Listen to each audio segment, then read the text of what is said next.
السلام علیکم ورحمۃ اللہ وبرکاتہ۔ بہت ہی جلد وہ رات آنے والی ہے، وہ مبارک رات جس کو سب لوگ شب برات کی رات کہتے ہیں۔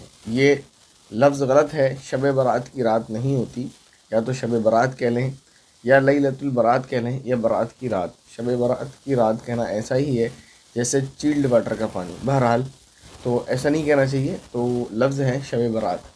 اس رات میں لوگ مختلف قسم کی عبادات کرتے ہیں، نمازیں پڑھتے ہیں، نفل نمازیں، تسبیحات، ذکر و اذکار وغیرہ۔ خاص طور پر صلاۃ التسبیح پڑھتے ہیں اور پڑھنا چاہیے۔ میں نے بھی کہا تھا کہ آپ لوگ جو بھی عبادات کریں تو وہ اس اعتبار سے کریں کہ نفلی عبادت ہیں، جو چاہیں وہ کریں، کوئی پابندی نہیں ہے کہ آپ کو کوئی نماز اس طریقے سے پڑھنا ہے۔ ہاں البتہ پھر بھی میں نے یہ درخواست کی تھی کہ صلاۃ التسبیح پڑھ لی جائے، کیونکہ یہ ایک ایسی نماز ہے کہ جس میں وقت زیادہ لگتا ہے تو عموماً لوگ نہیں پڑھ پاتے ہیں، اور اس رات میں کیونکہ لوگ عبادت کے لیے جاگے ہوئے ہوتے ہیں تو صلاۃ التسبیح پڑھ لی جائے تو بہتر ہی ہوگا۔ صلاۃ التسبیح پڑھنے کے دو طریقے ہیں۔ ایک سوال یہ بھی ہو سکتا ہے کہ صلاۃ التسبیح کا وقت کیا ہے، تو اس کے بارے میں بھی آپ کو بتا دیا جائے گا کہ اس کا وقت کیا ہے۔ تو دو طریقے ہیں، پہلا طریقہ اور دوسرا طریقہ، دونوں میں تھوڑا سا فرق ہے۔ دونوں طریقے آپ کو بتائے جاتے ہیں، آپ کو جو طریقہ آسان لگے آپ اس طریقے سے نماز پڑھ لیجیے گا، لیکن سب سے پہلے اس کی فضیلت کے بارے میں بات کرتے ہیں۔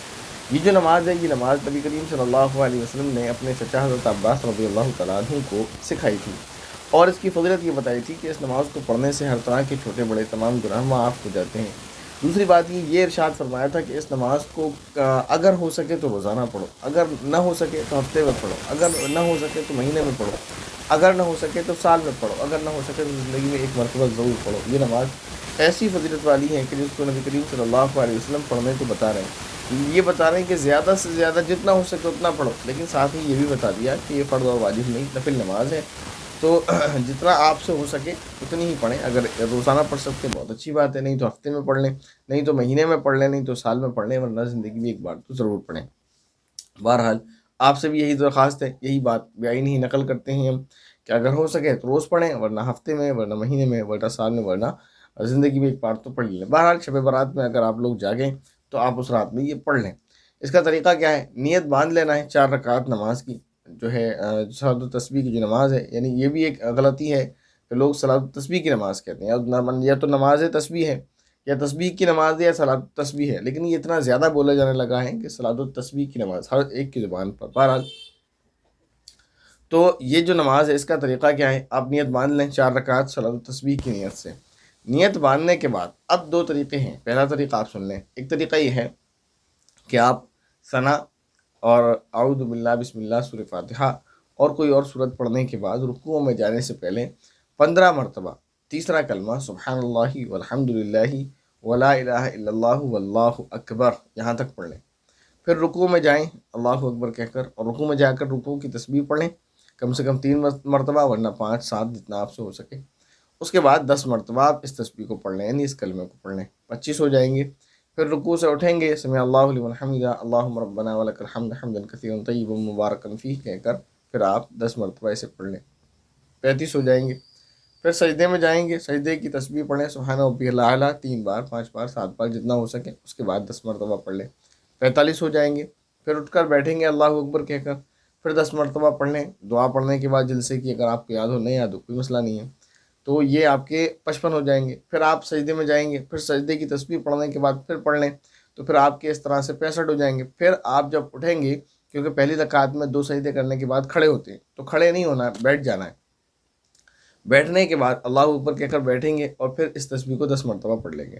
یہ آپ کی 75 جو ہو جائیں گی ایک رکعت میں، اور پھر آپ کو بنا اللہ اکبر کہے ہوئے کھڑے ہو جانا ہے۔ تو اس طریقے سے آپ کی نماز مکمل ایک رکعت مکمل ہو جائے گی، اور ایک رکعت میں 75 تسبیحات۔ اسی طرح سے دوسری تیسری چوتھی رکعت آپ کو مکمل کر لینا ہے۔ دوسری رکعت میں جب آپ کھڑے ہوں گے تو کھڑے ہونے کے بعد پھر اسی طرح سے آپ پوری نماز پوری کر لیں گے، یعنی ایک رکعت میں 75 اور 4 رکعت میں 300 مرتبہ تسبیح آپ کی ہو جائے گی۔ دوسرا طریقہ یہ ہے کہ آپ اللہ اکبر کہہ کر نیت باندھیں، نیت باندھنے کے بعد پہلے ثنا پڑھیں، ثنا پڑھنے کے بعد 15 مرتبہ تسبیح پڑھ لیں، پھر اعوذ باللہ بسم اللہ سورہ فاتحہ سورت پڑھ لیں، پھر اس کے بعد رکوع میں جانے سے پہلے 10 مرتبہ پڑھ لیں، تو یہ 25 مرتبہ آپ کے قیام میں ہو گیا۔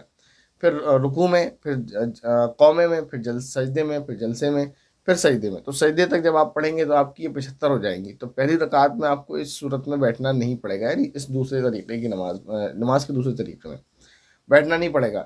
سجدے میں جو دوسرا سجدہ ہے آپ کی اس میں 75 ہو جائیں گی،